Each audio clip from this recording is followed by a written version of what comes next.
Alright, I'm throwing the title on. Alright, let me play my theme song. You gotta play it. Alright. Alright, We are only 8 seconds in and we're already going wild. play your theme song, dude. Play your theme song. This is the authenticity of the podcast. You gotta... I can edit this out post-production. It's fine. Nah, don't edit. No. This is real. This is real shit. Do your intro. Yes, LA morning. Right. Be 100% real, 100% Greek, 100% silly, but no BS. Taking the megastar, the main event, the showstopper, the main attraction, the original showstopper. Yeah.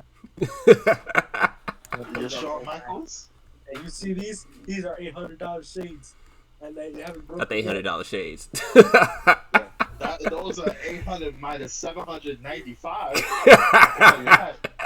No, but I actually bought these at like senior year in high school, and all my friends were climbing like, "Oh man, you really buying these Oakleys?"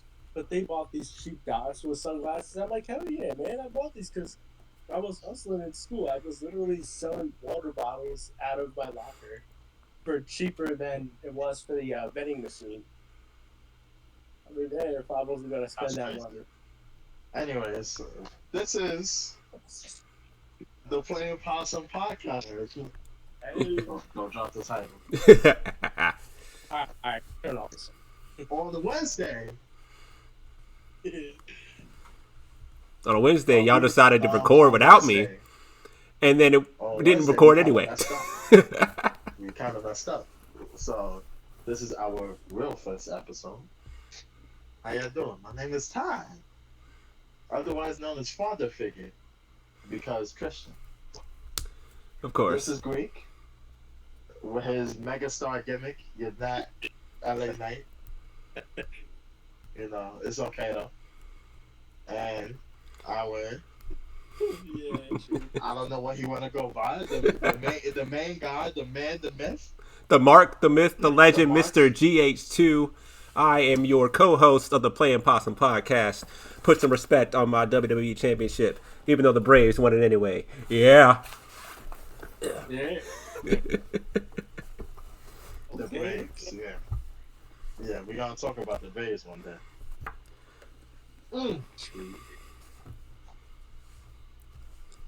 I know we're off to a slow start, but we're going to talk about, wrestling every week, obviously.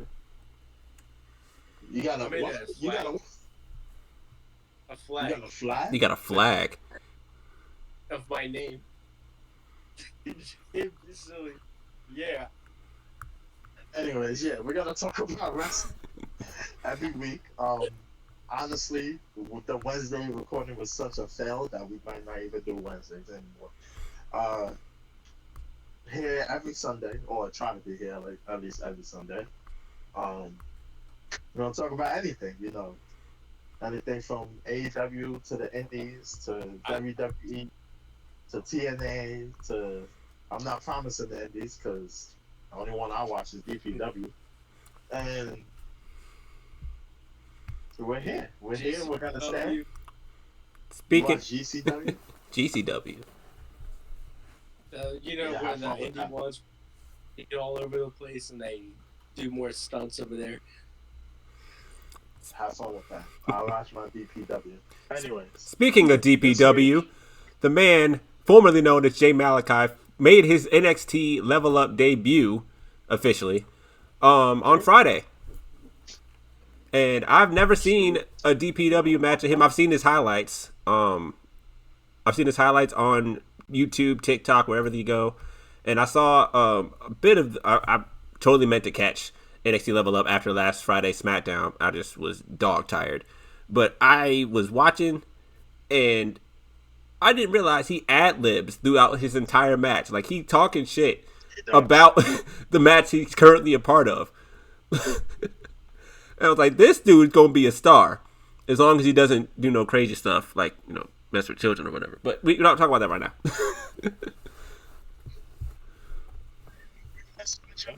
You're going to have to explain. Anyways, Jay Malachi has a good feature. His name is Javon Evans now. Yes, Javon Evans, that's her name, yes. he has a bright future. The drop kick in that match was insane. I've never seen a higher drop kick in my life, and I think the best drop kick ever is Randy's.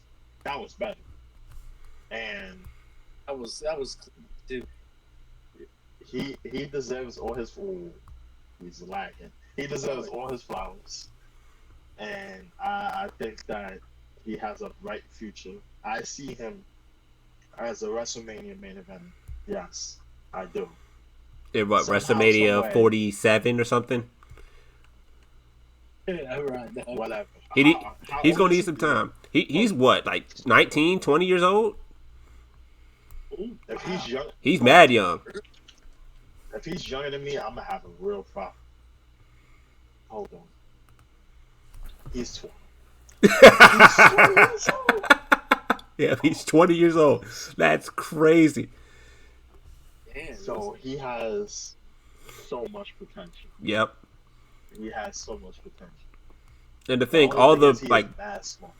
to think all the all the talent that we come to recognize as household names, they're in their 40s, like late 30s, early 40s. So he's got plenty of time to become a household name if he's not already. LA Knight is 41. Yup. Jay Uso's 38. Yup. Roman Reigns is 36. He's 38 too. Seth Rollins is around this. That was Seth crazy. Rollins is like 37. Drew McIntyre is 38. Yup. I think I already said Drew. Randy's in his mid 40s. Even though it does not look like No. it doesn't. Cody is in his late 30s. Dwayne is in his 50s. Solo is what, 20 something? Solo is 31, I think. Solo's not that much younger. No, but they had the fatal He's 30. Royal Rumble, and Roman Reigns is literally the youngest one in that match, and I'm just like, bro. Yeah, he was. Because AJ is 45. Because for the longest time, Randy Orton was still like one of the younger ones in the locker room until like 2013. He finally became like the OG in there. Like, oh, hey, Randy, we got beef with this person. Can we deal with Enzo now? And it's like, all right, bet. All right, we throw him out. Consider that he was billed to be like the youngest world champion at the time that he won his first title. To think he'd come from that to this. He even said the moment he felt old is when people go up to him and they're like, hey, Randy, we grew up watching you. And he's like, well, damn, all right. Randy's like, well, fuck you then, man. The special thing about Randy is, just like Kofi Kingston, I think him and Kofi are in that same range where it's like they've never left. Like they've been here. Even if they got injured, they would come back. They just came back, kept coming back. Yeah, I was shocked. That's why I give both Kofi and Randy mad respect. Edge, Adam, man, Adam Copeland. I understand Adam wanting to leave because one, he left on amazing terms with the WWE. Yeah. Two, he's getting to face some of the guys that he will probably never even face. So okay. And all of that is because he was out for over a decade with his neck injury. To think all the talent that came and left WWE while he was on the shelf, he's making up for lost time here. So yeah, go have your dream matches in AEW. I ain't mad at you. Yeah, no. But WWE still has a ton of potential with a ton of guys in here. Oh We yeah. got Gonna say like AEW is getting a little hard to watch with the storylines that they're telling right now with like Rock and Cody and bringing Seth involved, and then I think it's getting tough to watch. I think it's amazing. Yeah. I have no comment. Play out. I mean, look. You have no comment? I don't watch AEW. I just No, I have. He said Rock and Cody. Oh, I was talking about AEW. I don't. I thought we were talking about AEW too, but he said Rock and Cody, so I'm assuming that he transitioned back. Stone Cold even teased like a potential return yesterday when he posted his entrance music, his 2001 theme song, and I was just like, oh shit, yeah. Oh, Stone Cold Steve Austin posted He his did. He Yeah. did. So I heard something when he along did. the grapevines Yeah. that he may be at Mania this year. Oh yeah. If he is, Oh, all $1,100 that I spent on my Mania tickets will be You worth spent it. That's all $1,100 it on is. Mania tickets. Yes, for both nights. Yes, Is I it did. just you going, or are you taking the girl? It's me and a friend. It's me and my homeboy. All right. We got separate tickets, but we're not sitting on the top. That's why we Okay. sat a little further down. So But that's what, both nights. Are you going to combined. both nights combined? Are you going to Raw or SmackDown or Stand and Deliver in Philly? I want to go to Stand and Deliver. I'm gonna see how much the tickets are for that. I think the SmackDown before is in New York, so I might end up going to that too. Is it? It's either the SmackDown or the Raw. I know the Raw after is in Philly. It's in the Wells Fargo Center. SmackDown, April 2nd.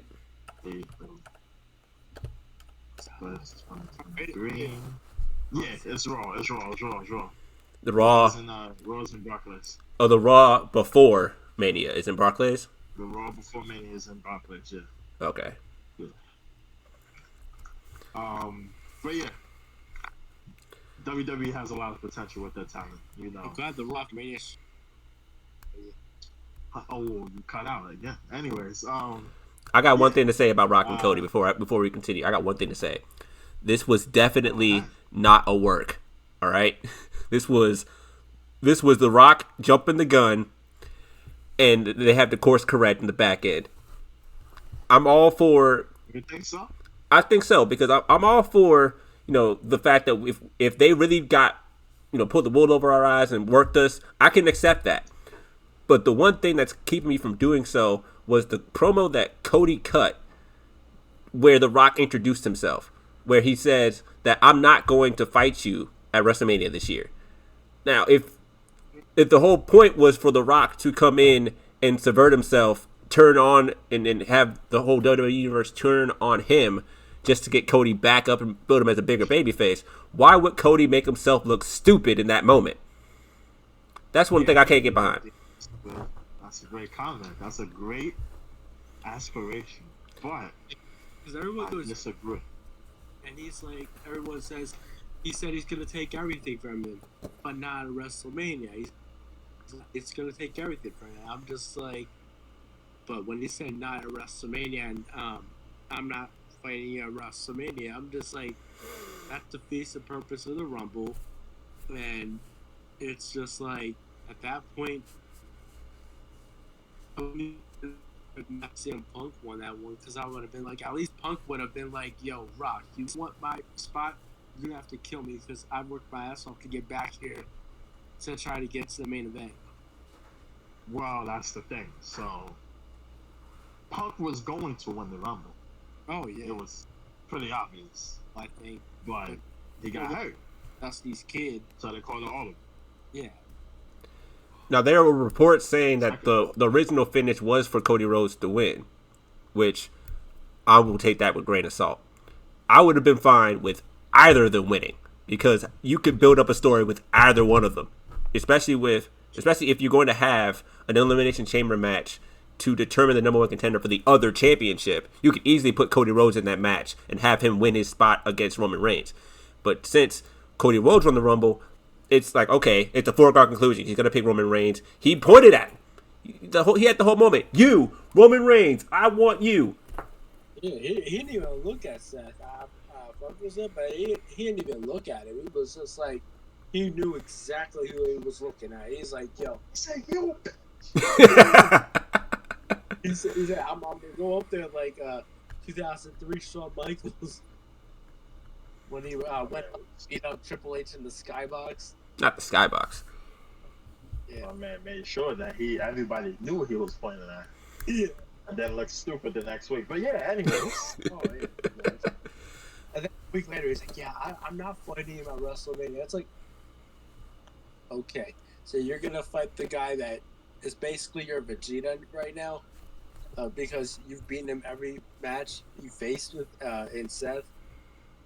And I'm like, I like. If he shows Seth, that would have been the greatest sweep in sports history. Not even when the Warriors swept everybody except for the Cavs, and then the Giants swept the Tigers. No, this would have been the greatest sweep. Right, because what even said after Seth's promo this week when he's like, "I'll be your shield to back you up." People are like, we can still see Seth turning heel because I don't know why. Yeah. That would definitely be the one way to turn him heel. I don't think they should, but if they wanted to, that would be the way to do it. Yeah. I don't think it's wise. What I think is gonna happen is gonna be real interesting. Like I said, with the promo that The Rock just laid out the other day, I saw people saying it was a C- promo.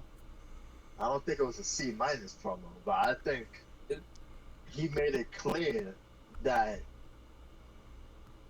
he's going to fuck something up. Yeah. For Raw. That was definitely a read between the lines kind of promo. Yeah. Yeah. And I like how they did that because in first glance you wouldn't you would think he's just talking about Cody. Yeah.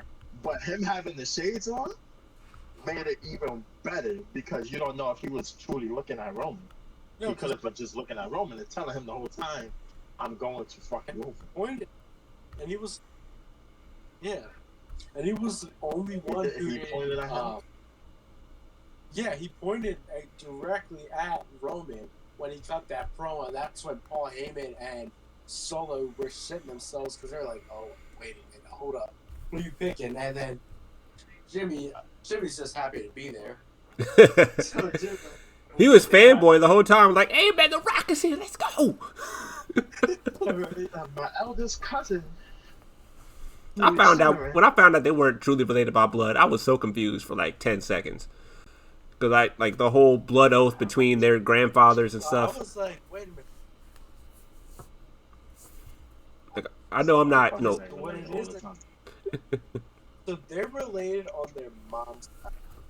I believe that Rocky Johnson and the Rocker, the Outsiders, on the dad's side. On his mom's side, he's Samoan. Yeah, for part of the Anawahi. So.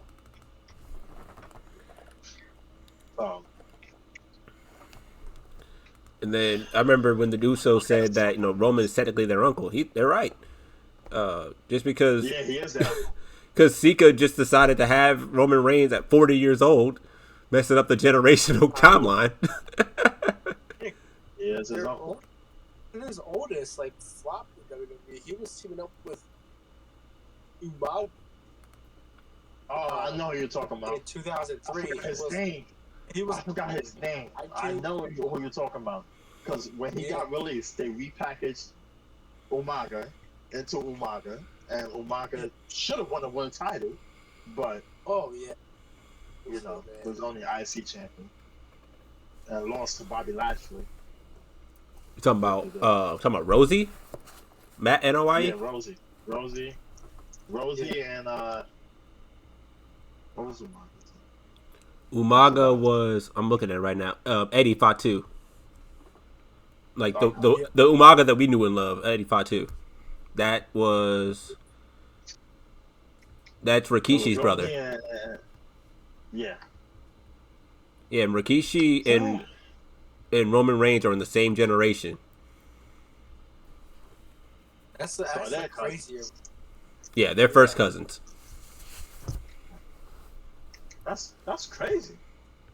So wait, that's crazy. And Rikishi's like 50. Yeah. Let's see, how old is Rikishi?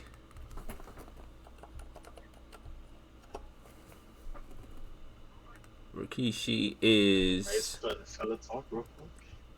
Rikishi is 58 years old, so he's 20 years older than Roman Reigns. and Roman Reigns and the Usos were born in the same year, if not maybe like a few months apart. So Braun Breaker, we're gonna talk about a few things right now. Oh, I've seen found this next Braun spot. Breaker is now a part of SmackDown, and he is the youngest member on the roster, main roster, currently at 26. Um, it's pretty interesting because he's only 2 months younger than Austin Theory, and has a more decorated career And we actually want to than Austin see. Theory. We actually want to see Braun Breaker. Yeah. So, And, Austin Theory, you could tell he was Vince's boy that he wanted to push to the moon, and no one gave a damn. They were just like, bro, you finally got Roman over. Now you're putting this kid over who literally the entire locker room does not like. what's even crazier is Austin Theory and Braun Breaker are both younger than me by like a few. I was born in March of '97. Theory's born in August. Braun was born in November. Both of them are from Georgia. Braun Breaker is from Woodstock, which isn't too far from Atlanta. And Austin Theory, I'm putting that record out now, he is not from Atlanta. He's from McDonough. But no one knows where McDonough, Georgia is. So he claims Atlanta in his building, but he's not from Atlanta. I'm gonna tell you the ages of some guys on the roster. Right? I'm gonna tell you the ages. You got Mr. Allen Jones. Who do you think Allen Jones is? Island Jones. Allen Jones. Allen Jones. Alan Jones.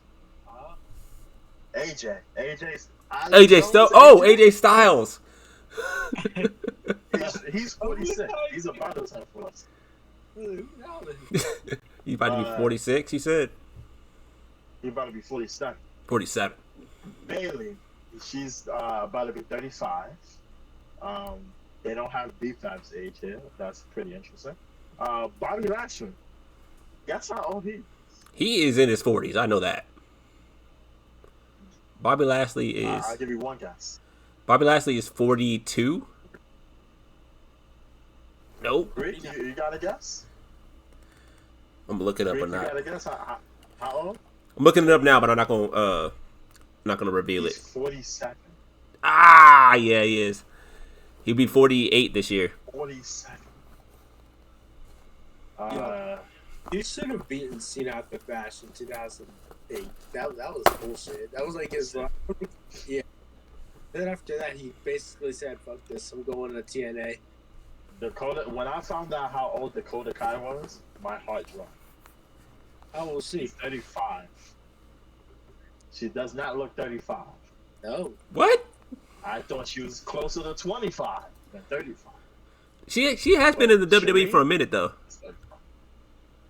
Yeah. Dragon Lee, he is 28. That makes sense. Bright future.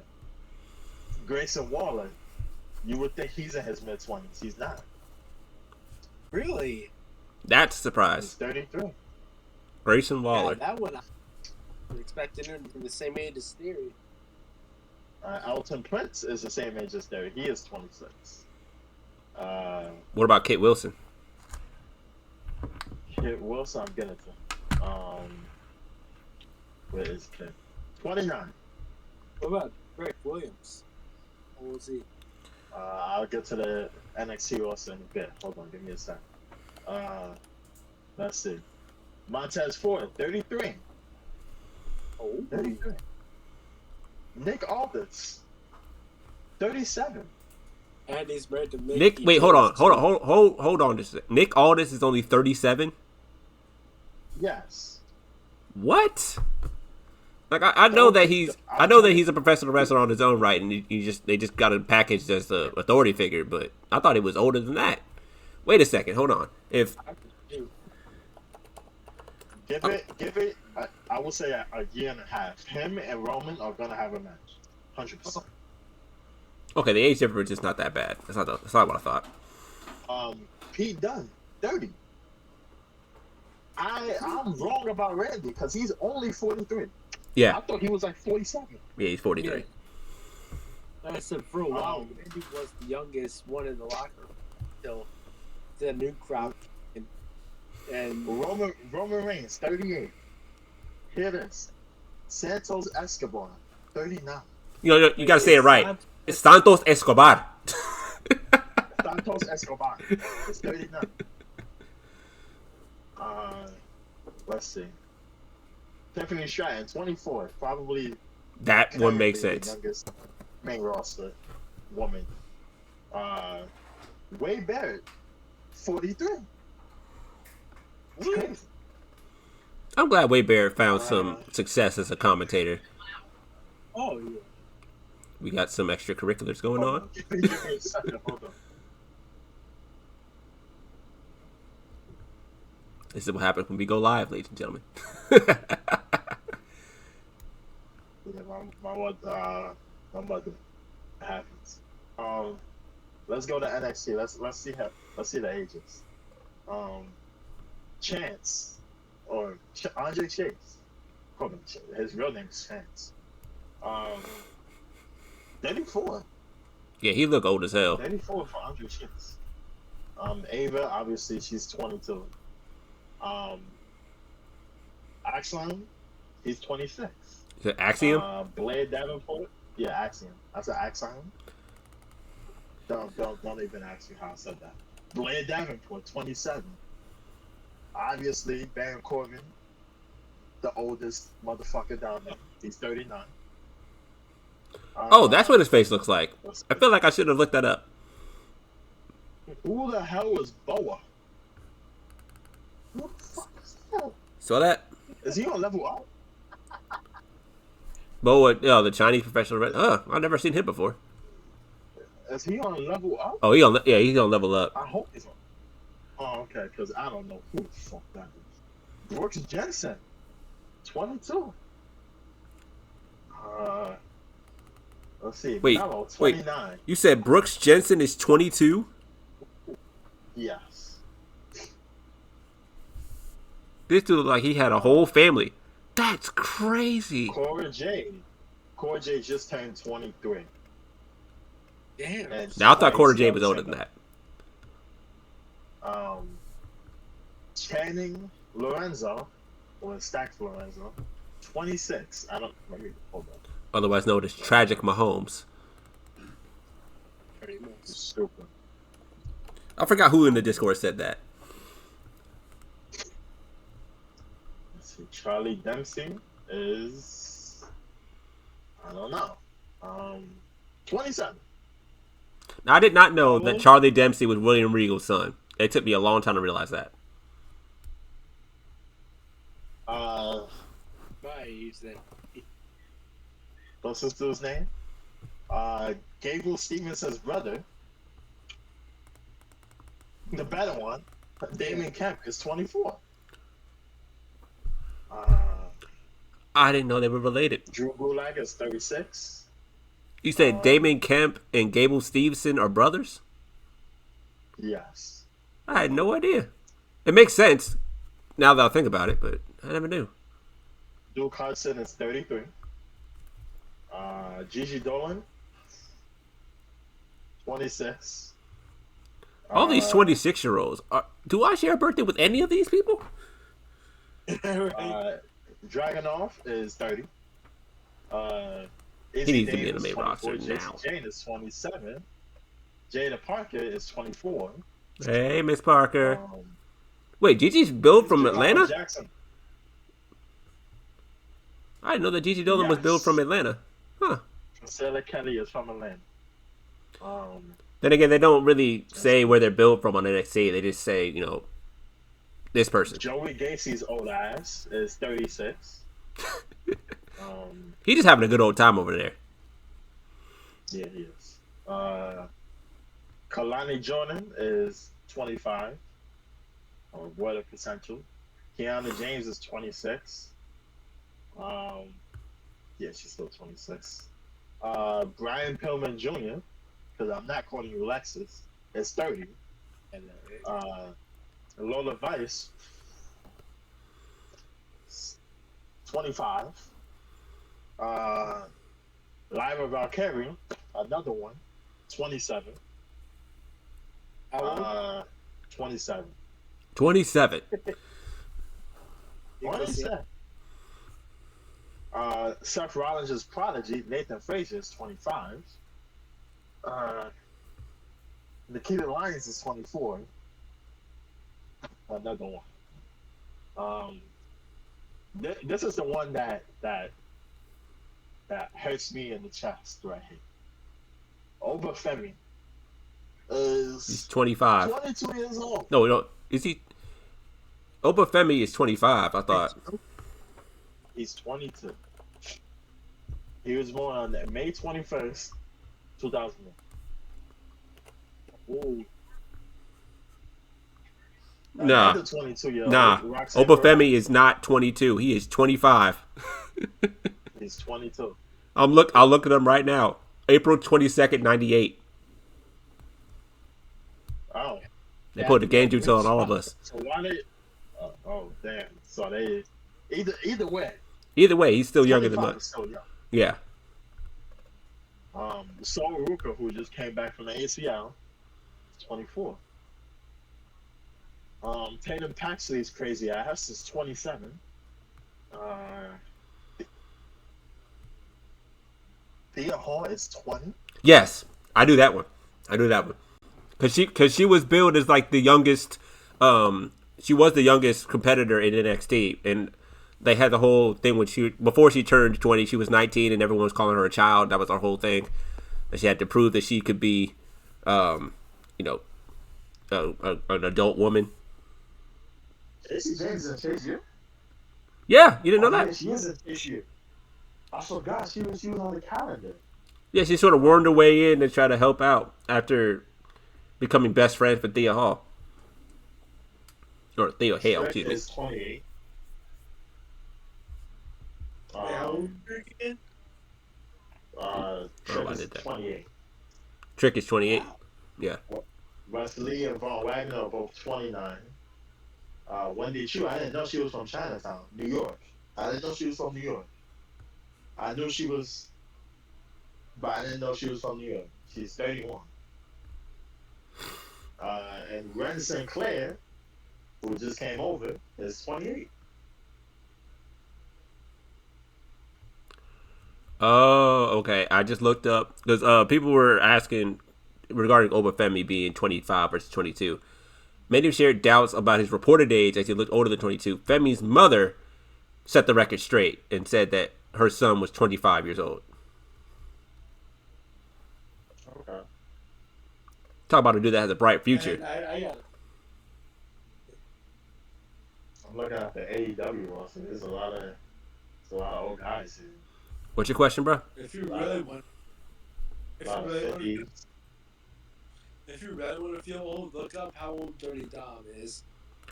Dominic Mysterio and I are the same age. Dom and I are the same age. Yeah. As is Rhea Ripley. Really, I guess so. Andrade is 34. Becky Lynch is 37. Bronson Reed is 35.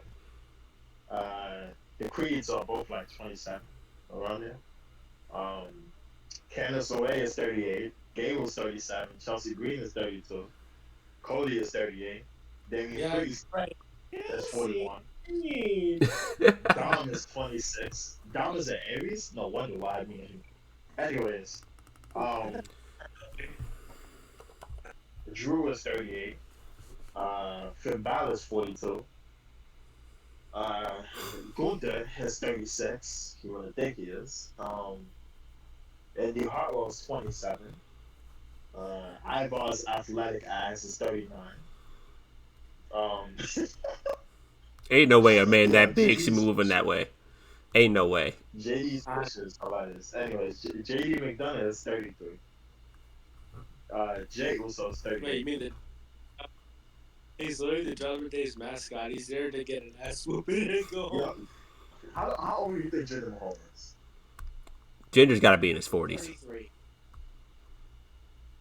Ginger's got to be in his 40s. How old? Um, You said 40s. Great. What you think? I said 33. 37. 37. Okay. Yeah. Gargano's 36. I didn't know that Chance and Carter were both 35. Or they're about to. Okay, that's interesting. I only knew about Um, Katana Chance because of her time in American Ninja Warrior as Case, going by her real name, Casey Catanzaro. I found out she signed with the WWE a few years ago. I'm like, that's pretty cool. That sounds all right. Kofi Mensah. Kofi's 42. How old do you think Liv is? Liv is 36, I think. Probably younger than that. I don't know. Liv Morgan. Liv Morgan. Oh, wait a second. She's what? She's how old? She's 29. 29. 29. Eesh. Um, Liv Morgan, if you see this, I'm Kaiser sorry. is 33. Homo sapiens. What was the Kaiser is 33. Nia Jax. How old do you think Nia Jax is? I'm not about to guess that one. 36. 39. How old do you think Maxine is? Maxine, I think she's younger. Gotta be Maxine 28. Dupree. Sydney Jan Zemeckle is 26. Oh. She's from Phoenix. No, she's from California. Oldest is 32. Otis, a big boy too. Raquel Eczema Rodriguez is 33. Ricochet, bald-headed ass, is 35. How old is Samantha? How old is his girlfriend? How old are you? How old are you, Miss Stickums? You don't have a pick. Okay. I don't know. Shinsuke and Shayna, or no, Shinsuke's 40, about to be 44. Shayna's 43. Age too. Sonya Deville is 30. She's also from Jersey. From Jersey? That makes sense. That tracks. Oh, Samantha Urban Miz does is not have 23. her age posted, but you can do the math on it. Well, I don't know what she was born. Anyways, that's the ages of important people. Well, Valhalla's 30. If y'all care about that. She don't look 30. She look about 50. Anyways, debuted. Remember she debuted as a custodian for the Indiana Pacers. She was there like telling Kane how to work. Yeah. I don't remember that. I don't. Valhalla, she was. Talk about Sarah Logan. Yeah. Sarah Logan was a custodian. Yeah. No. Well, that was her Anyways. date. That was like the first time they saw her, like, and they were just like, "Oh wait, that's her." I remember Oh, should be out. Roman would always be like, "Sand your cheeks here." Back out of that. Anyways, do y'all have anything y'all want to talk about before Oh, you do? What wrestler do you think that it's born today or any time that was born in the wrong generation? I got some answers for that. I've been waiting for you to ask that question. I thought you never asked. I got some answers for that. Nikita Lyons, born too late. She would thrive in the Divas era. You're stupid. I know She would exactly thrive in the why Divas you era. said that. She would be a multiple-time champion simply because of Anyways, Yes, Maxine too. Maxine, she's actually she's bad in it. I like. And I addressed Maxine in the Discord earlier. I said that because I don't know if you saw her match against Nia Jax at the live event that happened last night, where she no sold a bonsai drop, like just took it like a dead fish. But I think sold it. she no sold it. Yeah, I put check the Discord real quick. I showed it. A big bitch like that, she knows.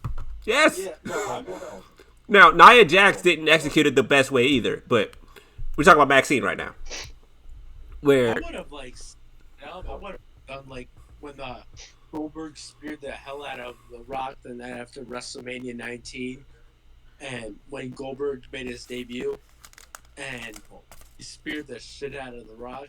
I was like, I would have sold it like that, where he's holding on his chest, acting like he's gasping for air, rolling around like, bro. And I'm like, that's what I would have done. I would have, I mean, The but Rock always oversells everything. That's part of his character, and yeah, especially when you sold the stunner. Like he's on record oh saying that he sold the stunner just to make Steve Austin laugh. Like that was the whole thing about that, where he's flopping yeah, like halfway across the ring off the stunner yeah, and stuff. It's it makes the move look devastating, and it does its job. yeah, But sometimes it's like, okay, be for real for like 5 seconds.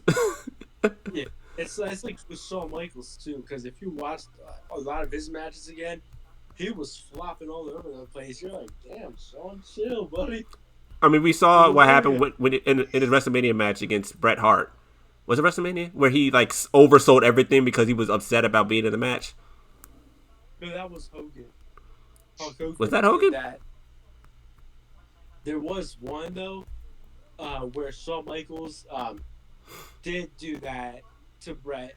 Brett punched him in the face, and Shawn did like a whole He just roll. launched himself out the other side of the ring. That's what I was talking about. That match. Yeah, yeah. And I was Ty, I'm just guessing like, you yo, saw the match that I was talking about. yeah, yeah, I remember that one. No, because um, it's so funny because Shawn Michaels was getting a taste of his own medicine in that match because Shawn Michaels back in the '90s, he was a dick. He wasn't ready to put anyone over. Nope.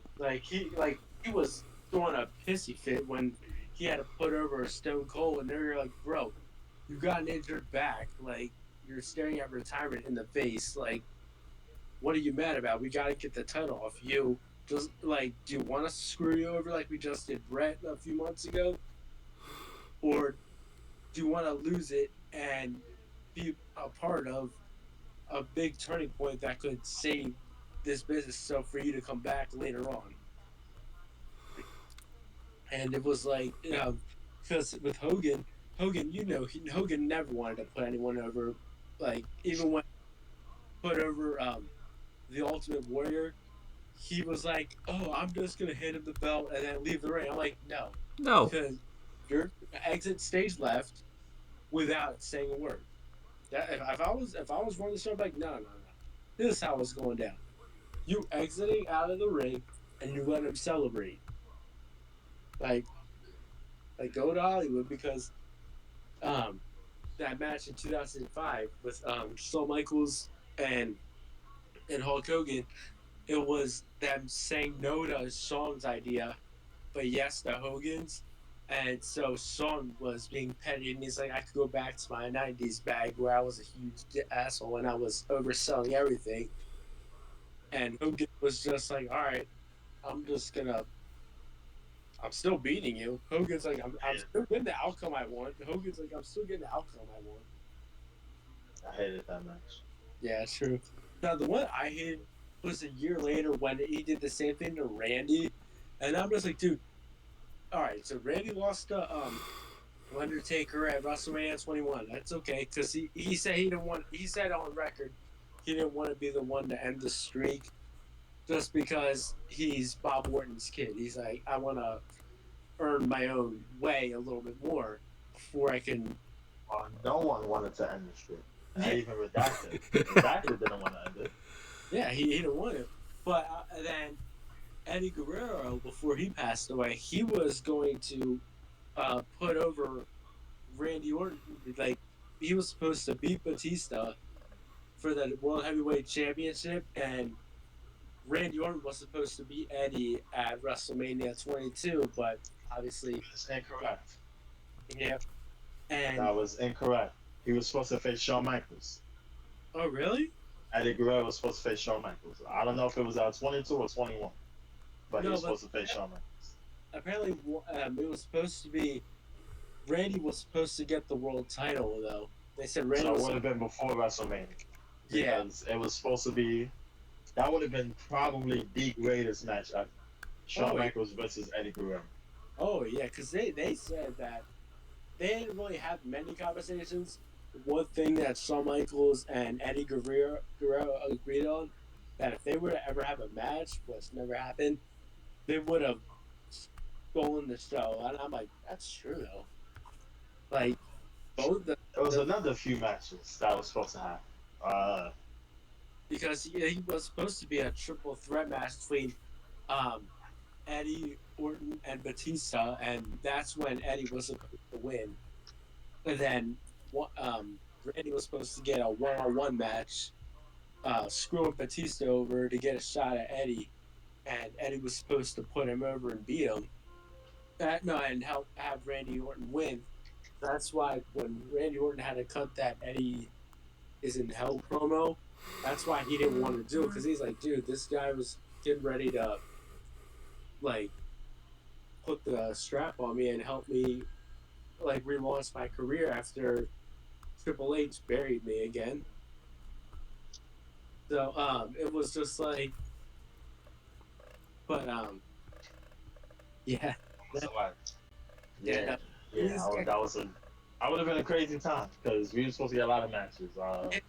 it was like, all right, so Randy, I forgot what else. Did we not get those and because of another person that's redacted because of what happened with that, or was that happened somewhere else, Yeah, or was another that because Eddie redacted Guerrero match. passed, or was that because Eddie Guerrero passed away? I can't remember. I'm trying to remember the it was timeline here. because I think it was because he passed too. Okay.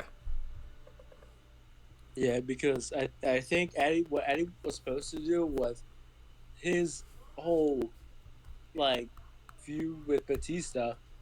I think eventually Eddie was supposed to turn on him, but he didn't. But that never happened, and instead, it turned into some of the best segments for Batista. And probably Batista even said he's like, you know what, those segments with Eddie pretty much helped me get ready for Hollywood because he's like, um, I couldn't read promo because Batista had really bad dyslexia, so he couldn't read. And he's like, he would have stage fright. He was afraid of cutting promos, but he wanted to be in Hollywood. And now look at him. Yo, who is that? Fine. I'm doing a podcast. The camera's on. That was me on too. I know. How about you just walk out the room? Can you walk out the room? Thank you. That was my nephew. Looks like Yes, I have. Looks like I have a white. I have a white nephew. Yes, I do. Anyways, You were calling I was time out. gonna What's say- going on? I was gonna say I looked up a article of wrestling matches that were scrapped. And one of them was Gable Stevenson versus Triple H. What? Why? When? So You wanted So- you like want him to die so- in the ring? Triple H uh, faked his chest. Cody Rhodes versus Sting was supposed to happen. Hold on. We gotta analyze these Eddie- one by one. Gable Stevenson versus Triple H. Yes. When? Triple H has been on a Yeah. pacemaker for God knows how long, and Gable Stevenson just got here. Mania And the crowd doesn't like him. 38.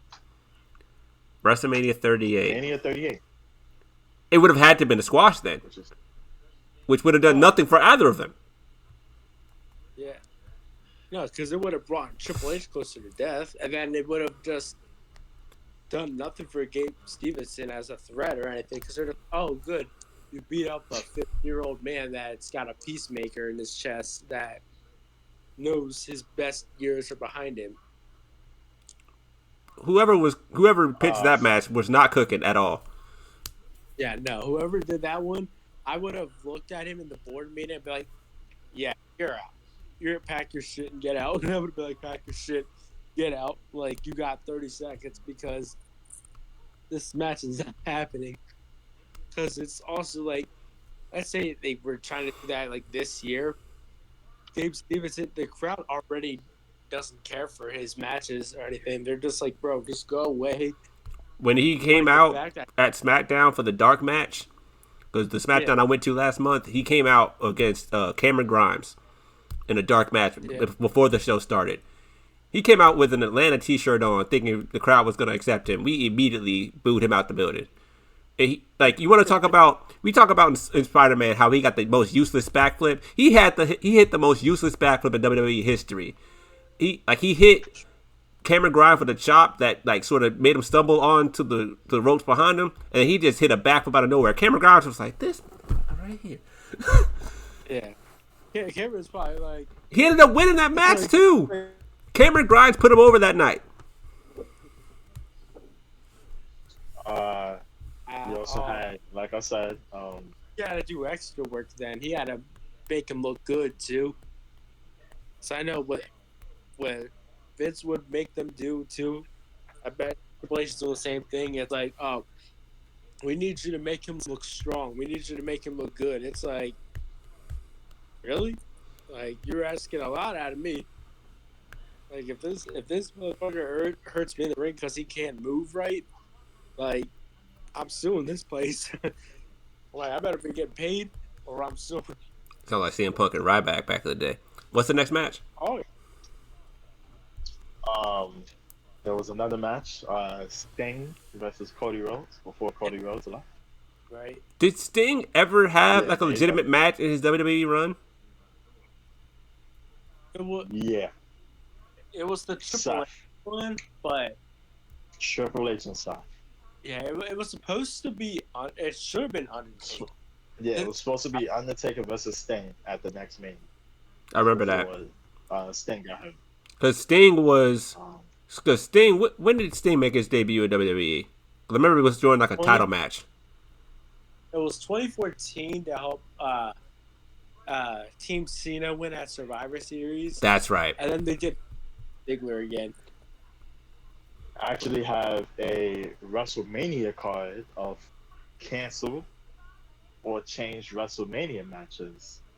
There's a night 1 and a night 2 and a pre-show. Oh, for this Mania or in the I'll go down past? the list. No, in the past. Okay. So I'm gonna start with night 1. The pre-show was supposed to be Bam Bam Bigelow versus Kamala on WrestleMania 9. The ring would have broken. Yeah, so whatever. Unintentionally. The main card for night 1 was supposed to be these matches were supposed to happen. Mm-hmm. The Legion of Doom versus the Natural Disasters for the World Tag Team titles at WrestleMania 8. Big Show versus Shaquille O'Neal at WrestleMania 33. That match didn't happen. Didn't. I could have swore they had an interaction. Was that just a random Raw? That was a battle, but there It was was also a battle royale, and it was also years later. Mm. And I know that Floyd Mayweather had a match with the Big Show, which Yes, he did. I was embarrassed. That was like Big Show. Razor Ramon versus Goldust was supposed to happen at WrestleMania 12 for the Intercontinental title. Ooh. I would have liked to see At that actually. WrestleMania 30, Daniel Bryan versus Sheamus was the original plan. And Yeah. Are we? Hold on, before we continue. Would that match have been instead of him being in the title match, or instead of Triple H being in that match? Instead of him being in the title match, that was supposed to be. So yes, so Mania, feud. so the yes movement was what changed that one. Yes. Got it. Yes. Yeah. Randy Savage versus Jake Roberts at Mania 8. This technically happened the next match. Becky Lynch versus Ronda Rousey for the Raw Women's title at Mania 35. yeah, It was supposed to happen, but that's when they this- inserted Charlotte into it. yeah, Yes. for no reason other than her last name. Yeah. This is interesting. The Rock versus Brock Lesnar at WrestleMania 30. What was The Rock doing at the time? Oh, This was yeah. 2014. What else? This is 2014. He wasn't involved in Mania because he just had his 2 matches against John Cena at the previous 2 Manias. He was Yeah, just he's doing doing what squat, abdominal muscle in the in the match with second one. Cena. That's right. Yeah, he was Yeah, recovering from an injury. yeah. First one he looked good, but the second one he immediately you could tell he was gassed, and that's coming from a huge Rock fan. You're just like, damn, bro. Last year Uh, should like you should have just went off, come back, like do a few people's elbows here and there, like, and then just go home. Yeah, like, but the thing is, you know what? I was CM Punk versus Triple H supposed to happen at WrestleMania 32. we'll get to that. It's a night too. Bret Hart versus Shawn Michaels at WrestleMania 13. Fun fact: I was And the born the day obvious one. WrestleMania 13 took place. Yep. Congratulations. Um, and the obvious one being Roman Reigns versus Goldberg at Mania 36 for the Universal title. Um, That would have been a Yeah, that squash. would have been night one. Yeah. It would have been a squash. They would have for that one. Night two, the pre-show was Jeff Jarrett, IRS, Rick Martel, and the Head Shrinkers versus the K, Bob Holly, Tataka, and the Smoking Guns at WrestleMania 10. That's a lot of people. Adam. Yeah. Night two. Night two, match one. MVP versus Matt Hardy for the US title at WrestleMania 24. That would have been cool because I love their little banters back and forth when they did their competitions of "I'm better than you," and it was like he would talk so much smack, and then he would lose the challenge, but they'd always end up getting jumped by another team, and it's just like, bro, come on, man, let MVP cook. And my favorite was when he did. My favorite was the basketball one, and he's like, "I taught D-Wade this crossover," and he bricked it, and it's like, "Hey, man, this is not a regulated arena. This is not a regulated rim." He's like, "This is not a regulated, yeah." And he's like, "These ain't even basketball shoes. They gave me these to come out and do this with." I'm like,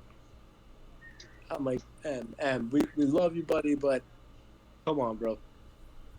What's Yeah, the next? sure, What's the next match on the card? Because you had quite the reaction over there. It's not the second match, it's the third match. Chris Jericho, this is the second match. Chris Jericho versus Mickey Rourke was supposed to happen at Mania 25. Now Yeah. this one, I didn't even know about. Asuka versus Mandy Rose for the SmackDown Women's title. What year? WrestleMania 35. That wouldn't have been too bad, but Mandy was only in there for a month. 35 was 2019's Mania, right? Yeah. So before Oscar won the title from the Money in the Bank. Mm-hmm. I'm glad it wasn't. I'm glad it didn't happen. I'm glad that match didn't happen. The obvious one from last year was Lashley versus Bray Wyatt. Whatever happened with that? Like that had so much potential. Was it because Bray was hurt? I think they just scrapped it. Yeah, Bray was hurt. He got sick, and then obviously passed away. Bray, rest in peace. Was no, but Stone Cold versus British Bulldog at Mania 13. You would have had two interesting matches at your birthday, but it didn't happen. It's all because of you. Shawn Michaels lost his smile. He forgot. Randy Orton versus Batista. Oh my! Wait, which year? Mania 22. Mania 22. Wow. I'm trying to think. Mania 22. That was that's 18 years ago, so 2006. 2006. Yep. Yeah, that was. They were. What? This is the era before I started watching like PLE because that's just back when there were pay-per-views and they were super expensive. This one I would have loved to see, and I would have loved if the other person in the match won, because then he would have been a Hall of Famer. Undertaker versus Wade Barrett at Mania 27.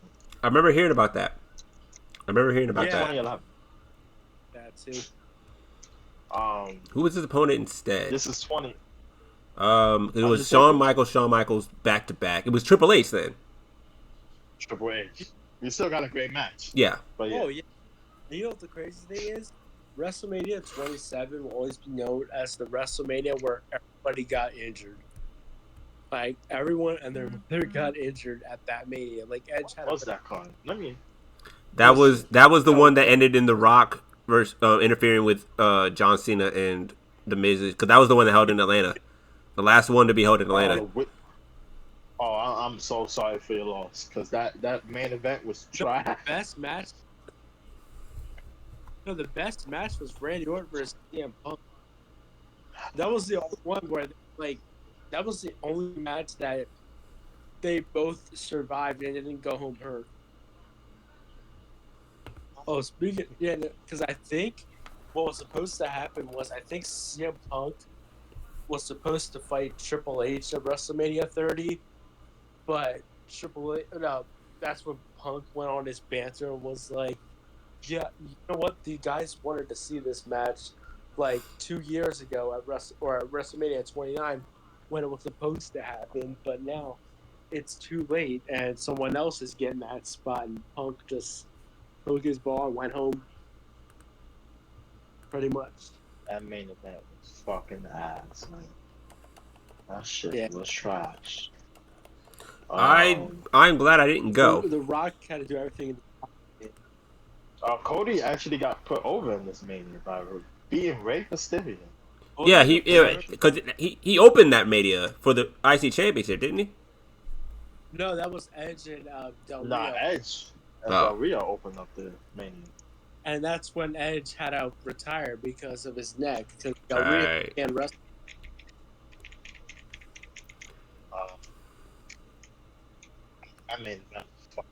Anyways, Triple H versus CM Punk, Mania 30, and then the other obvious one, the one that a lot of people talk about, Hulk Hogan, his bum ass, versus Ric Flair. Oh yeah. Mania 8. And I'm gonna look on the comments. There was comments for other matches. Triple H versus The Rock, Mania 32.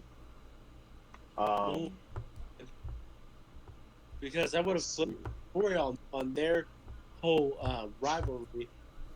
I mean, they still got the competitiveness, but obviously, if they're both on the board, they ain't beefing unless it's like a hostile over. And he's like, "You can't do that, bro." And he's like, "Watch this, bro. I can do anything." Taker said happened, right? That actually happened. Say what? Undertaker versus Sid. Undertaker versus Sid. Undertaker versus Sid? I think that did happen. Did that actually? Okay. Yeah. WWE title or WWF title. That was originally, it wasn't supposed to be for the title. Shawn versus Marty Jannetty happened. It was supposed to happen.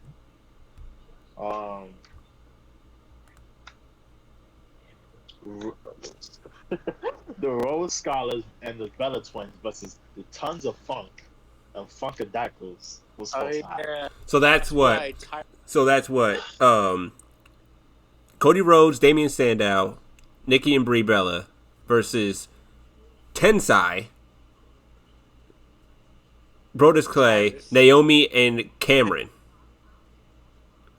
No. Yeah. I'm glad that didn't happen. Harris threw a fit that match never happened. I'm like, bro, they did you a favor. No one wanted to watch that match. No one. I was so Uh, upset when they Mick, repackaged Brodus Clay into the Funkasaurus because that was so unnecessary. I know Mick, that made me want to hit this channel. I was like, bro, what is this? Mick They put it. Foley was supposed to face Mark Mero. Oh, Hmm. Um, let me see. The WWE was really close to signing Sting in 2011. I did not know. Um, Lacey Evans versus Charlotte. I think a lot of people remember that. yeah. You know what the crazy Um, thing is? Lacey said that she was basically in there only at WWE for the money. I'm just like, bro, wow, okay. I mean, I Yeah, get it, I feel but like you gotta have a certain level of the game if you get to go to the WWE. Like you gotta, yeah, being there for the check is one thing, but you gotta, entertain folks yeah, out here. You can't just phone it in. right. Cena Angle 30 WrestleMania 35. That would have been lit. Um, Oh yeah, But wait, Cena Angle at 35? No, at 35, probably not. If you put it in yeah, the Ruthless Aggression era, give me that. Like before yeah. Perk Angle became Perk Angle, yes. Like No, Cena he versus was Perk starting. Angle, Super Cena versus Perk Angle would have been great, but he was in TNA at the time. No, because Kirk Angle started in 2004 when he injured his neck in a match with Brock Lesnar before he left, I remember that. and he became the GM. And there was like an episode where we thought the Undertaker killed him because he pulled it. He literally with the wheelchair threw him down this like off like a balcony or something, and Kurt landed like this, and everyone thought like a week later, like, bro, there better be an arrest for Undertaker at the start of the show for manslaughter because or attempted manslaughter because there's no way. And then Kurt Angle comes out there a week later talking this shit, and I'm just like, bro, you're alive, or is this a stunt double? Because that was my favorite era. The Ruthless Aggression. Like, don't get me wrong, I love the Attitude Era. That's when I started. But the Ruthless Aggression era really got me in because that's when I saw guys like Eddie and Chris and Angle, all those guys like that are actually like wrestlers that could tell a story and can like you could watch their matches forever and just be like, damn. That's why, because you know what just showed up on my recommendations, and we talked about the Rough Draft podcast on Wednesday.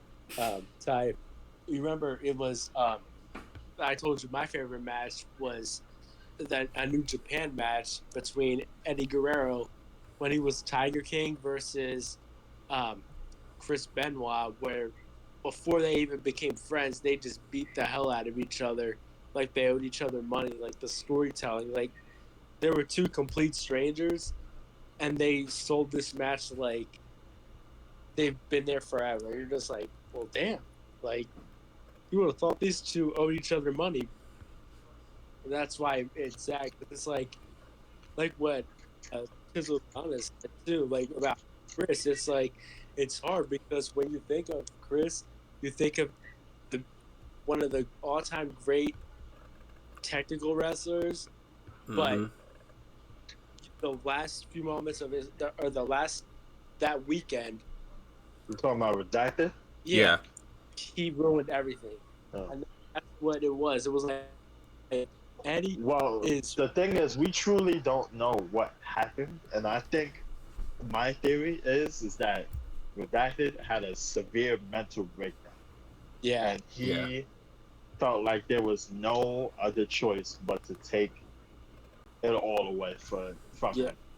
yeah, So that's why I slightly, when people say that he's one of the worst people ever, I just be like, you weren't there. yeah, If you were really his boy, like how you would say you were, yeah. you would have made sure he was okay. Yeah, like you saw what his son, what you saw what his son went through. He's like the only ones that really like reached out to him was Chavo Guerrero and Chris Jericho. And I'm like, you know what? People could shit on Chris Jericho for what he's doing in AEW, how he's got maybe too much authority power over there. But the guy managed to reunite Nancy's sister and Chris Benoit's oldest son. So obviously the guy did something right. And And I remember watching the Dark like, Side of the Ring episode on him, and I around the time when what happened, I was like just getting yeah, into wrestling. Like that was around the time where yeah, I was watching on a regular basis, and then I was watching with my father. My father then told me and himself to stop watching, and of course, me being how old was I when it happened? yeah, I was young. I didn't really understand. Like I knew what happened, but I didn't really understand why he felt so bad.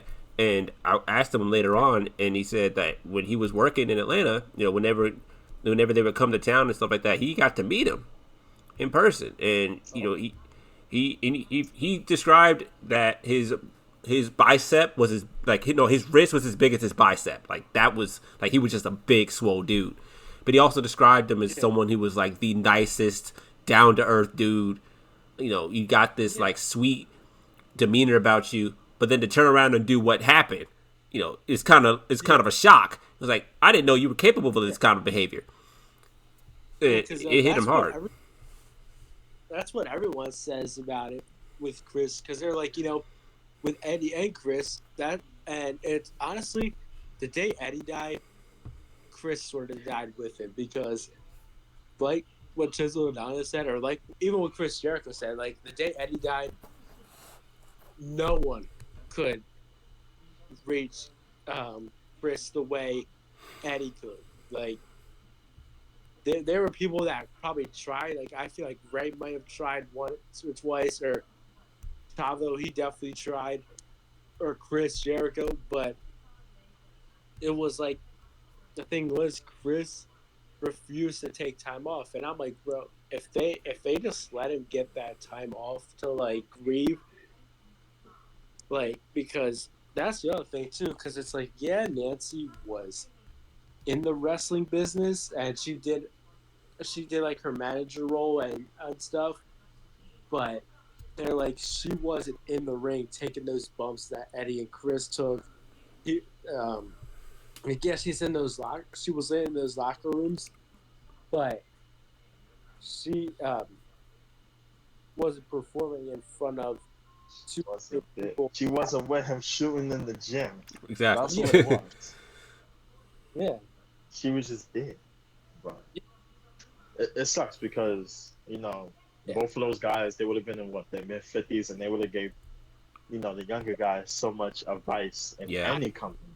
I honestly feel like if And they were still alive, they definitely would have opened up a wrestling school like Booker T is done, like with reality of wrestling. And actually, I'll watch some of his stuff because I like how Booker T's doing it. He's like, he brought the Usos there to give them their shot with the MAGA, and then right after them it was Solo, and then after him it's Jacob and Zillow, and I'm just like, bro, Booker T, are you in the bloodline?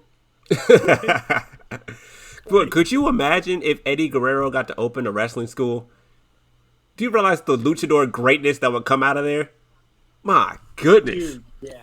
that's You, why I was about to say something, and I'm not gonna say it because that would have been disrespectful. I was like, how hard they've been trying to like find I'm just typing.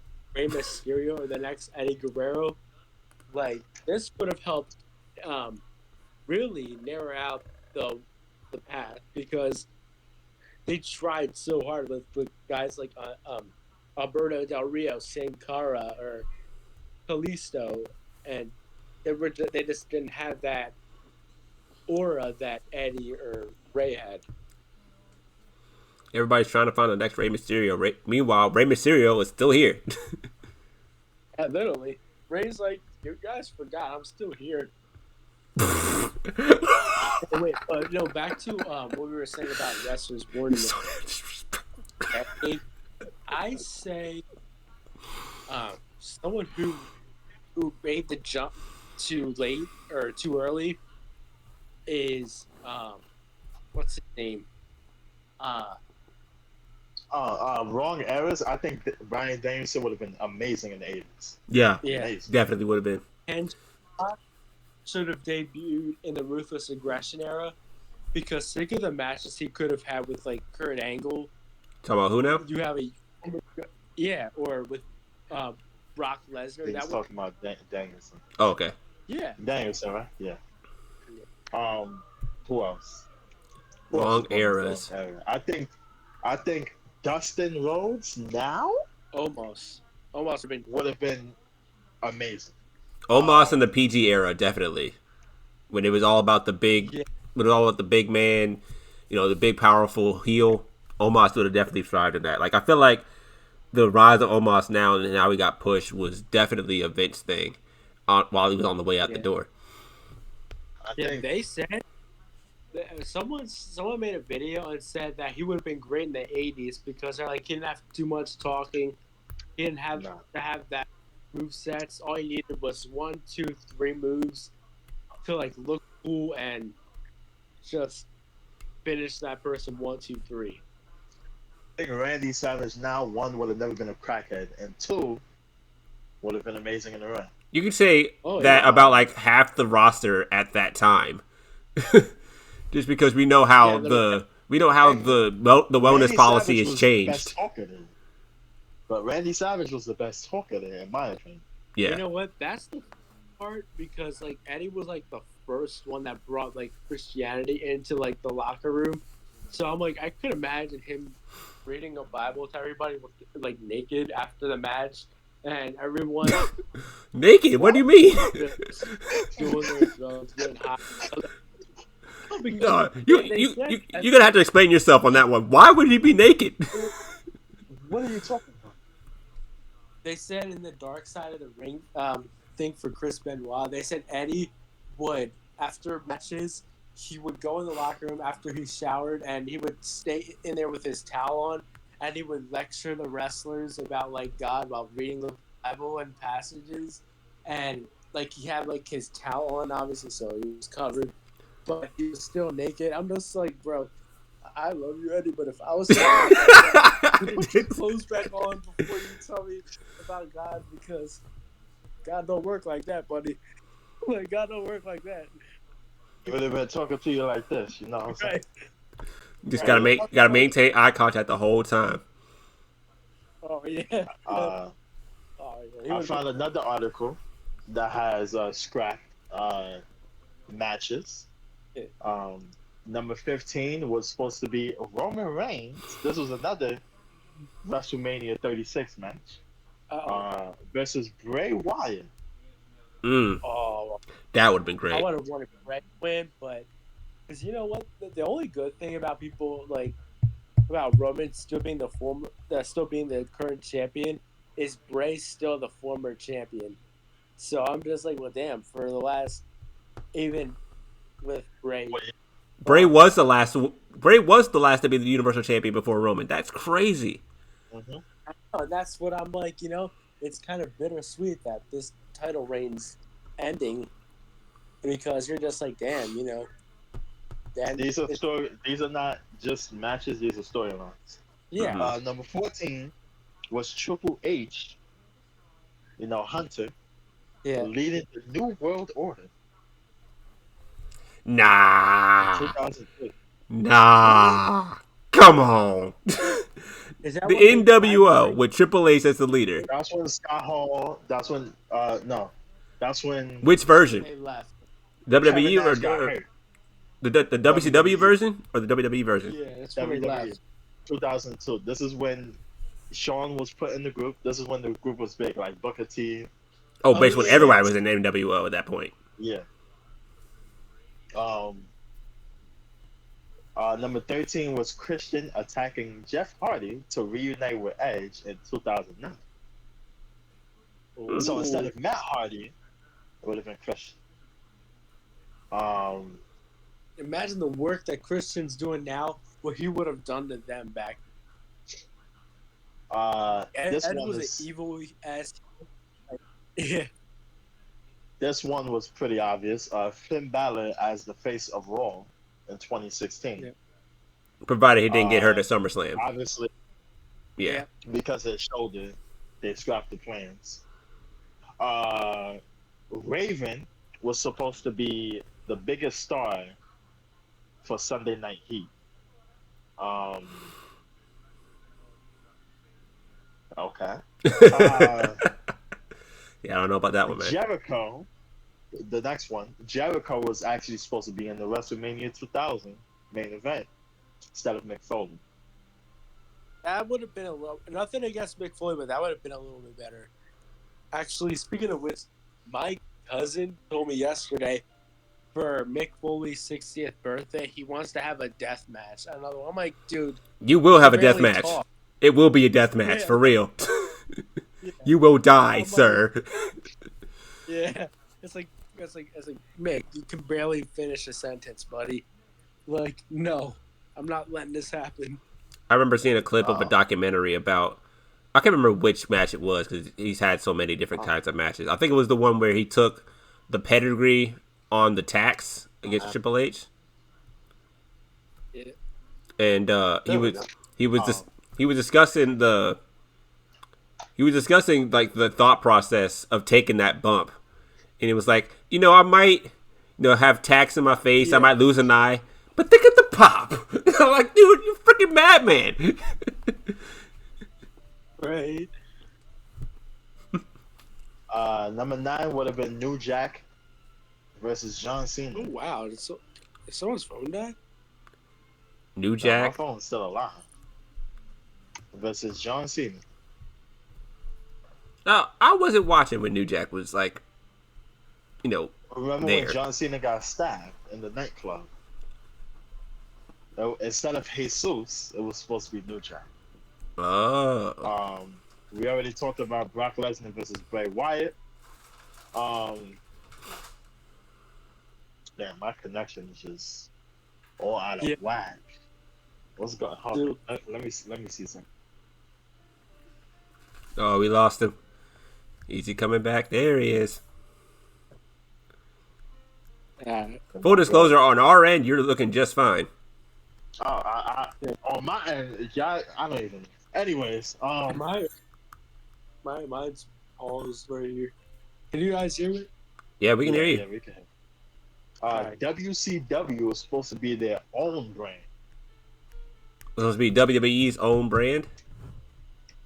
So WCW was supposed to be Nitro, still Monday Nitro, Mm-hmm. and SmackDown was supposed to be a WWE.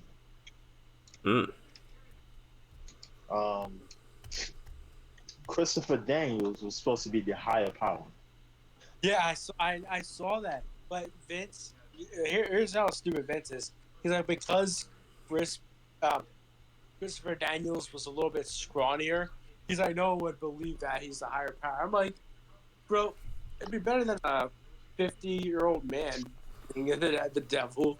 Come on. It was me, Austin. It was me all along. Okay.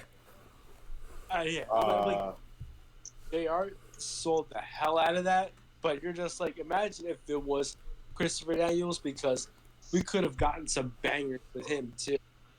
Yeah, Because- early on. Because AJ Styles he originally debuted in WWE in 2002, but 2000. then WCW 2000. Yeah. yeah, and then he went over when WWE didn't pick him up for anything other than to get squashed by guys like Cena and stuff. He was like, all right, I'm going to TNA, and then he became their John Cena of TNA. And then once he left and Samoa Joe followed him out the door, TNA died for me. I was like, because they were kind of like the faces of that company. Like, even if they were heel, you're just like, damn, like, you can tell that this person cares. Because, like, we were talking about earlier, like, how Lacey Evans, she said, like, no desire to come back to WWE because She wants to be an OnlyFans mom. yeah, she just wants money. I mean, she got the body for it. Yeah, but I ain't you're gonna just lie. yeah, where it's like you tell guys like AJ Styles or Samoa Joe that they will literally Samoa Joe might kill you. He might choke you out. Because people are like, you know what? In real life, Samoa Joe's a nerd and stuff. But I'm like, bro, you say that you're only here for the money in front of Samoa Joe, and I promise you, he's that geeky facade that he has in real life is going to turn into the Samoa submission killer. He's going to be like, all right, what'd you say? What are you doing over there, Ty? I don't know. Number 5 was supposed to be the Vince McMahon, when his limousine exploded, but I remember being so confused Redacted about that. died. Oh, yeah. Redacted died a week later. Yeah, because you know what he said? He said, when he cut the promo about for Chris Benoit, he's like, good evening. This week I was supposed to be a storyline where I died this week, but because of the real tragedy that happened, I'm here. I'm like, all right, thanks, Vince. So long, kayfabe. Won't be needing you. Yeah, right. I'm like, and the thing is, when he did that, like that's another reason why the media just went crazy after what happened. But I'm just like, dude. And the thing is, I feel bad for Ashley about seeing all that, the news coming out with Vince and stuff. No. You're not talking about that. Yeah. This is not the pod. This is not the pod for that. Not We're not journalists. We're just a bunch of marks talking about wrestling right now. That would be not talked about. Fuck that. That's something out of my jurisdiction. Yeah, Whoever got touched in certain ways, that's not my cup of tea. This season of Out of the Ring sounds pretty interesting right now. That's gonna have to be a whole season on that. But moving on. What's the next one? China was supposed to face Steve Austin at SummerSlam '99 for the world title. You know what's crazy? China would have gone over. She probably would have. And the reason why they didn't want to do it is because Austin did not want to have the normal offense that he has. Mm-hmm. Yeah. He didn't want it to look out of context or look bad. Kevin Nash was supposed to be the anonymous general manager. Seriously? Okay, hold on. Yeah. Can we talk about that storyline for a second? Because that's, oh my goodness. Like, I was so invested in that storyline about who's the anonymous Raw general manager. And I quote, like, that was the whole thing. And just for the payoff to be Hornswoggle? Of all people to put the payoff on. Even if Kevin Nash was scrapped. Hornswoggle? That's who you put in. You remember they did the teaser of Stone Cold too, when it was like telling Cena to like shake hands with Wade Barrett, and then he's like, and that's the bottom line because the GM said so. I'm like, bro, if it was Stone Cold and like Kevin Nash on some days, I would not have been mad at that because I'm just like, at least it would have been believable. Like Hornswoggle, you're just like, you're telling me this, nothing like against him. I'm like, you're telling me that this side character that's more of a comedy act has the funky decisions. Oh, no, Did he like, cut out? Or was you could be He like, cut out a all little right, bit, yeah. what does he really want? It's about, well, what does he really want? Like, that's why I feel like WWE 12 when they did their last Road to WrestleMania, when they did that was like, that's why Sheamus that one? was like, that's something that they wanted to happen. Wait, how did we get to WWE 12? What? Yeah, because they had Triple H and Kevin Nash feuding for the control of WWE. Because, That's right, yeah. The WCW. Okay, yeah. Yeah. Was that the Jacob Cass storyline?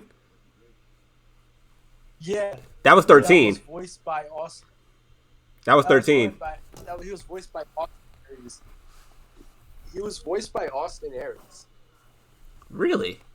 The WWE 12 storyline, with the Sheamus, I think it was 12, with Sheamus winning all the titles. Yeah, that was 12. that was when they had like the League of Nations before the League of Nations actually was a thing. Yeah. Mm-hmm. Yeah. And they actually got two of the guys, right, too? Yeah, which I think Wade Yeah. Barrett was in it. it was And then Sheamus, like right after. Wade Barrett. Oh Regal. I man, know Regal was one. no, Jacob Cass was WWE 12. I'm tripping. Yeah. No, because you remember, when Husky Harris attacks you in the first match for him, like he's like, it's like, hey, where you going, fat boy? You gotta finish this. I'm like, all right, Austin, all You are right, bold, buddy. sir. I'm like, you are asking for this, like, because the thing is, he still kept getting beat up. Jacob Cass still kept getting the beats by him until Ray was like, all right, hey, easy, this is my rookie. Ray was probably sitting there like, hold on, I'm gonna watch this. This idiot started to fight with Husky Harris. I want to see how this ends. If I was the pro that was watching my NXT rookie like instigate a fight and he's currently getting his ass kicked, I'm like drinking tea and I'm like, yep, keep going. You're like, aren't you gonna do anything? It's And, like, no, yeah. he deserves this. He deserves this lesson. Imagine Kofi Kingston, John Morrison, Dolph Ziggler, or R-Truth beating The Undertaker at WrestleMania. Any of them? No, Kofi. Kofi Kingston would be the most believable one, honestly. Because for Morrison, they could not find a character for him. They like the only go on was like the Nitro one, but I just felt like they could never find the actual character that best fit him. Actually, hold on. I think Kofi Kingston would have been the most believable winner. Ziggler would have had the best match. Yeah. Like, just the way that Ziggler sells everything, that would have been the best match against The Undertaker. Yeah, like Morrison would have had the best promos because I felt like his promo work was pretty good. It wasn't great, but I felt like he could, on the mic, he could tell a solid, like, or he could be a heel that could carry that baggage. But Undertaker would have killed him. He would have been like, all right, you want to fight me for real? Nah, but they had R-Truth in that storyline too. I would have been like, hell yeah, bro, R-Truth. R-Truth would have called him something completely different the entire time. Like, he wouldn't have been known as The Undertaker to R-Truth. He would have been something else. He would have called him Maven or something. Oh yeah. Or what was his name? Mordecai. Mordecai. He would have called him Mordecai. That's what would have been funny. Oh, you know what I would have done? I would have done what he did to Big Show in that one match where R-Truth knocked himself out, and Big Show was laughing because he was like in the middle of like a faction war, and R-Truth just brought him. Hold on, guys, hang on. And he just knocked himself out, and Big Show's like, "What?" This man was still winking, and then when Big Show couldn't stop laughing, so Big Show's like, "All right, I can't. I gotta choke slam it because I gotta get back in character." Was that list complete, Ty? No, we had two more. Chris Jericho beating Kevin Owens and dropping it to Goldberg, Universal title. And then Triple H starting a new version of Evolution in 2017. With who? This list says Samoa Joe and Kevin Owens. Nah. I'm glad they scrapped that. Yeah. Samoa Joe and Kevin Owens would have been a great duo, but I don't think Triple H needed to be involved in that. Yeah. Nah, but could you imagine the ring at that one? I'm like, who will they feud against? Because the ring's gonna break. That's why they have reinforcements. Yep. All right, one thing I gotta ask you. I think we got one final topic before we gotta wrap this up. We've all been to a wrestling event, right? At least I know I have. We've all been to one. What was the best match that you've seen in person? Ty, I have a specific question for you before you answer my question.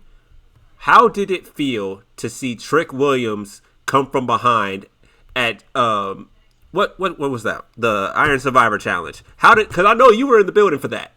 How did it feel? Because I saw like the last minute of that match earlier today, and I was like, wait a second, I know Ty was there, and I know you said the crowd was going crazy. 3 pinfalls in less than 60 seconds, 4 in less than 90. That man, when I tell you, I was like, oh, he got one. Okay. And then I look away.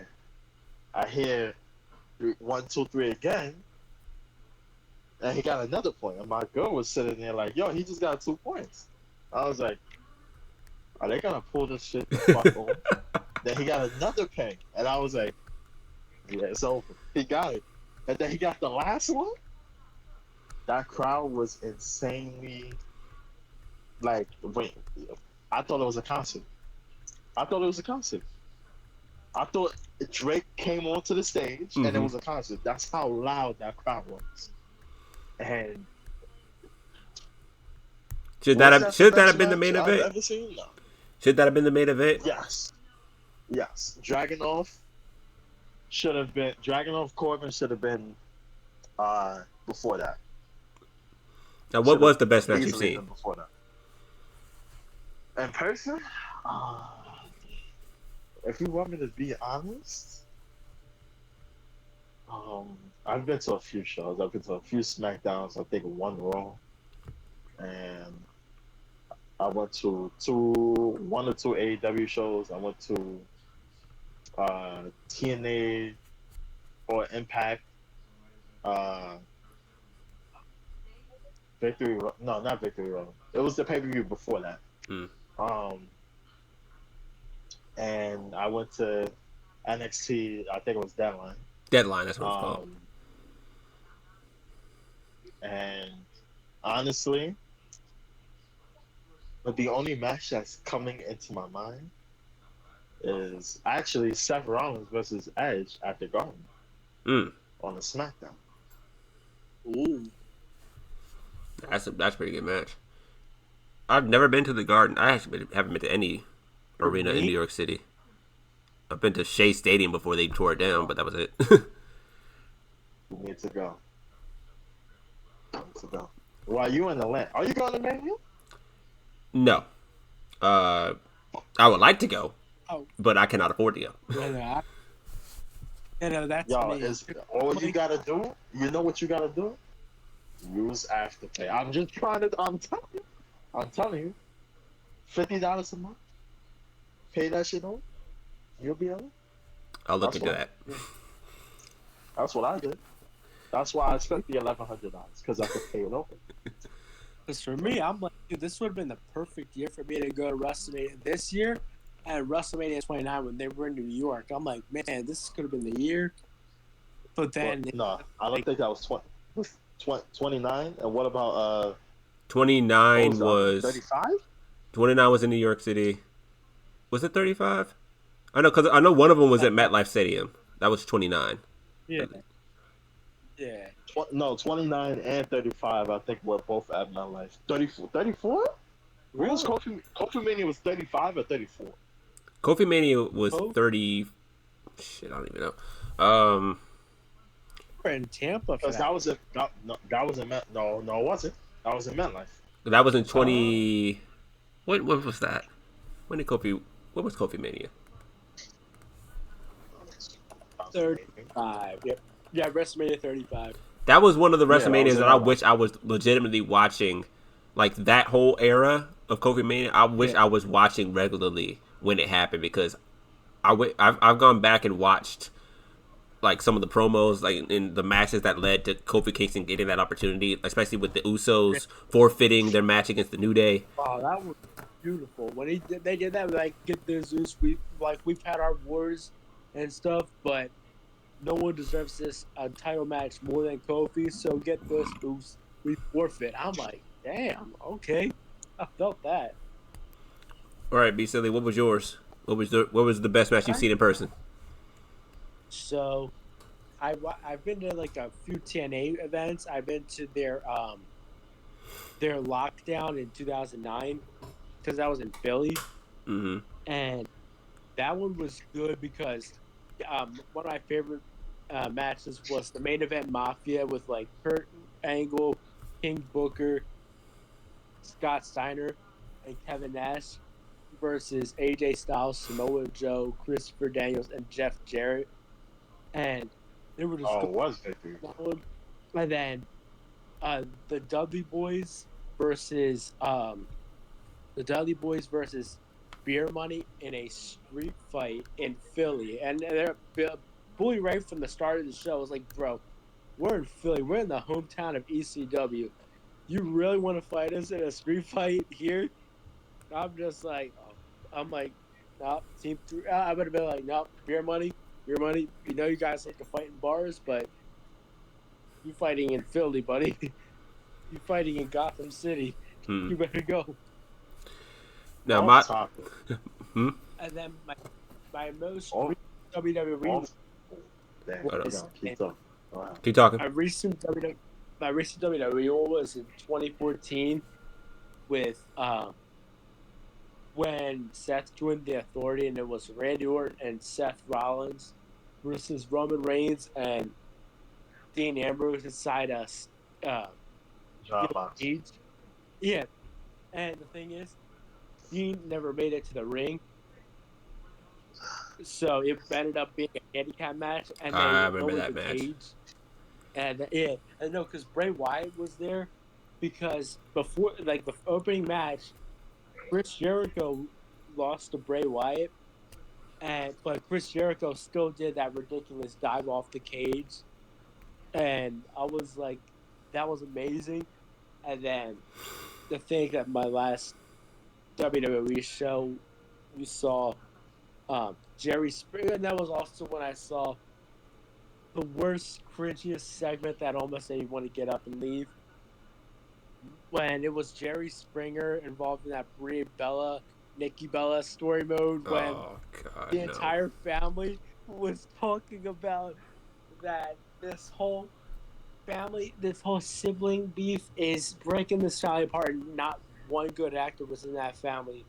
Like the mom literally looked like she was reading off a teleprompter. She's like, "This is breaking my heart. You girls have been holding kids since like you guys were born and everything," and I'm just like, okay, Jerry, you need to wrap this up, buddy. You know how I had to wrap up with an old fashioned brawl, and then he was fine, but they had him tangled and they had him like getting stretched out, and he gave everybody a thumbs up, and I'm just like, Jerry, I feel bad for you, bro. They put you in this story, but I'm like, you've been through worse on the show, so. And then mine, I've only been to one show. I really should have gone to Raw when it was in Atlanta last year. That's when Cody Rhodes got the crap beat out of him by Brock Lesnar in front of his family. Oh yeah. The SmackDown that I went to was when they were building up to the Royal Rumble.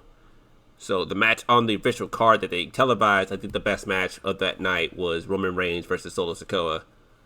Although the match between AJ Styles and LA Knight, that was a pretty good match too. The dark matches of that night were Jey Uso versus Finn Balor, and then Roman Reigns versus Solo Sikoa. no, Randy Orton versus Solo Sikoa. Oh, Did I say Roman Reigns? I didn't mean to say that. yes, you said Roman. I was going crazy. Randy Orton versus Solo When did that Sikoa. My happen? fault. He's And like, why he's like, wasn't I there? And then the other dark match, Cody Rhodes, of course, was in a dark match that night versus Shinsuke Nakamura. By the time, because at that point it was like 10:15, my voice is already gone. The woe when he came out was absolutely crazy. But that was a good first show to be at. This is where you was, the one that you just went to. Yeah, they had it. Cody Rhodes was in a dark match against Shinsuke Nakamura. He was the last match of the night. To Atlanta. We need to come down to Atlanta to enjoy wrestling in front of you. oh But wait, yeah. guys, you know how bad that Brie Bella segment was? It was so bad that every time the camera, because we were sitting in good seats, but my dad and my brother and me, we were all pretending to like have each other in wrestling holds because it was so boring. So we're like, we're hoping that people are watching this in the crowd, pretend to like have each other like choke each other out and stuff because we were all like watching that segment like, what the hell is this? But my favorite was there was a kid that was cheering for Sheamus, and and Randy Orton was a heel, and this ain't my first time cheering for heel Randy Orton in a crowd, because the first time was in '06 when it was Survivor Series, Rated RKO DX, um, Team MVP versus the Team Old School Legends versus Team ECW and versus Team Cena, and yeah, it was weird, but when Randy Orton told the crowd to shut the hell up because he had something important to say when they were doing the what Oh yeah, when they were for rebelling against the Randy, what chants. but to get Baltimore. Yeah, when Randy's like, shut the hell up, I got something important to say. And Ed said it too. I'm just like, I love you guys, and I'm cheering for the heels in this one, but because you guys have a convincing story, like showed you and Shawn Michaels showed you, so I get it. But you're also kind of like, that's not how you get Baltimore. You're quiet. That's how you end up like, all right, we'll catch you after the show. All right, But closing thoughts because we got to wrap this one up. We definitely gonna be Yeah, talking I'm about the what fucking chant going in next my week. asshole. oh yeah, Um, let's give grades for every every show that happened this week. that's right. Um, we're gonna start with Raw. Uh, What happened with Raw? We had we had some qualifiers for the Elimination Chamber.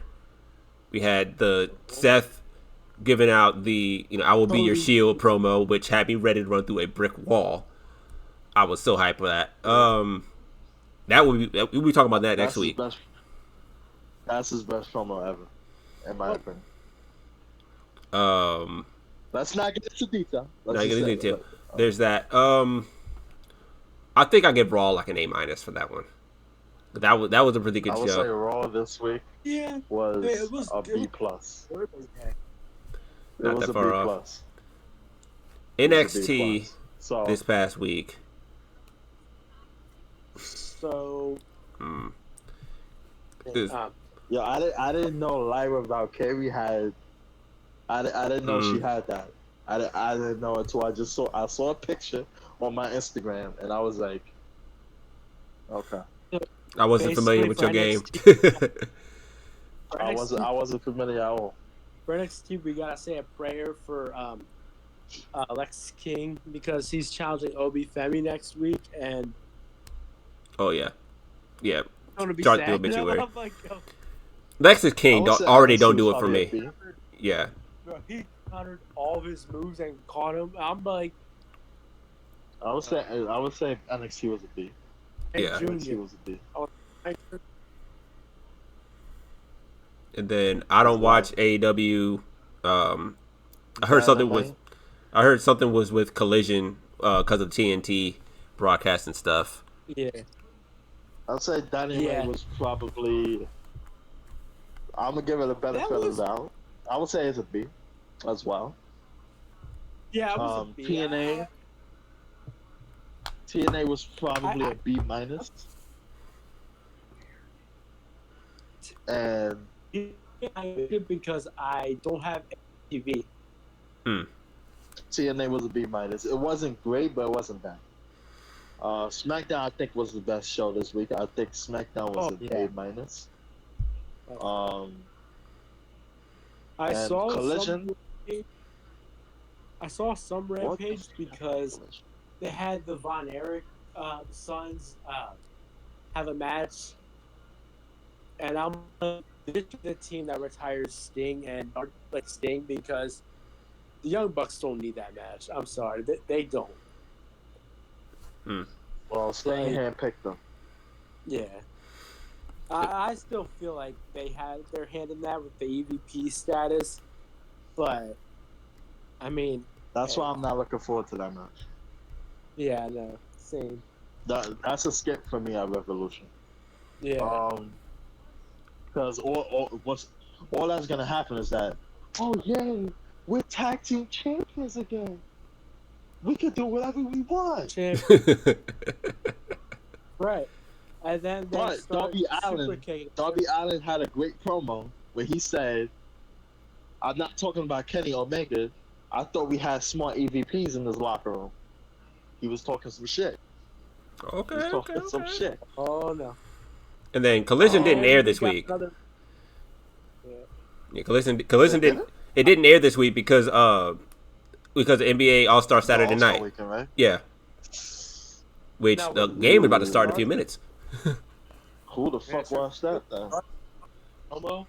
I was like, oh boy, thank God CM Punk's not here anymore because that'd be another backstage brawl. I didn't. So that means Collision was unwatchable. Zero I for Collision. for Collision either. I was like, what happened? Prayers for Jeff Hardy, by the way. He has a broken nose. Oh yeah. Sammy Guevara does not like the Hardys at all. That's alright. No one likes Sammy either.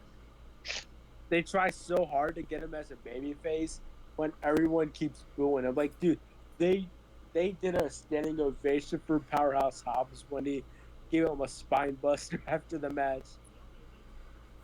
He's just a punchable face. Oh yeah. I mean, look at his but- intro. He does a Dragon Ball Z intro where he's kicking everybody in in the nuts, and they're just like, and then it's him holding the AEW championship. I'm like, bro, that's what's gonna make you a champion? Like, come on, dude. Like, he's going to Brian Danielson now.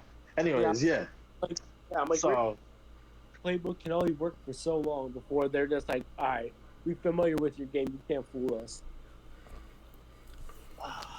hopefully next week, guys, Hopefully next we will have more to talk about. More people.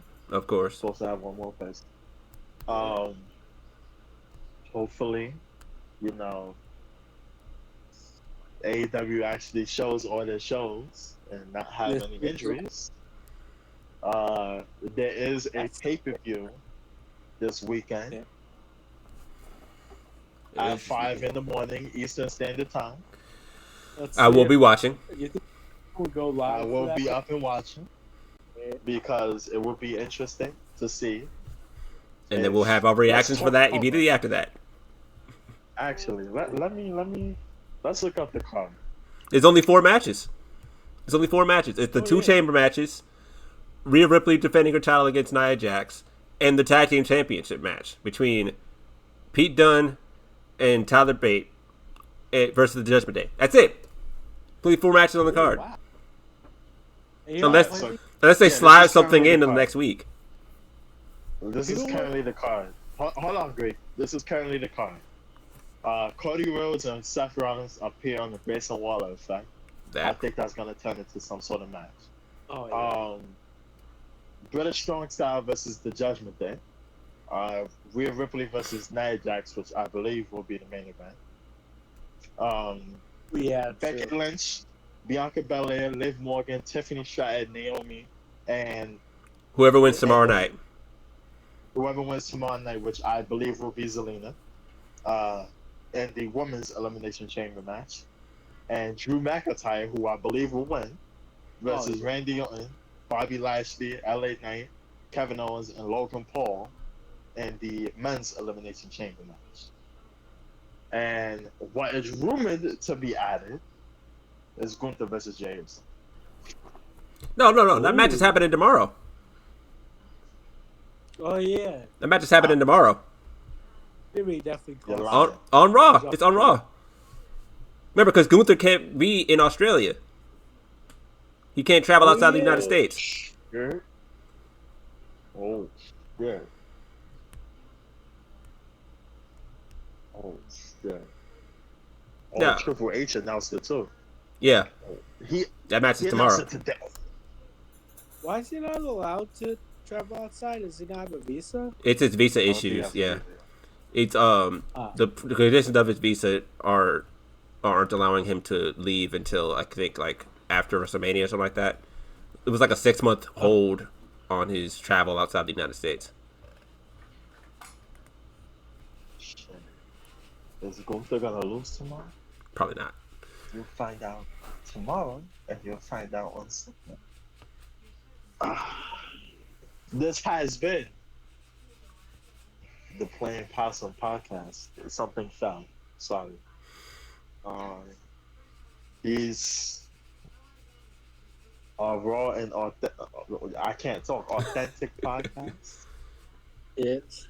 Nothing will be edited, including the first part. That will not be edited. Yeah, it's all staying in there. And you will enjoy us talking shit about wrestling in general. Cool thing too, because since we get the other two guys on here, because it's us from like different states giving our take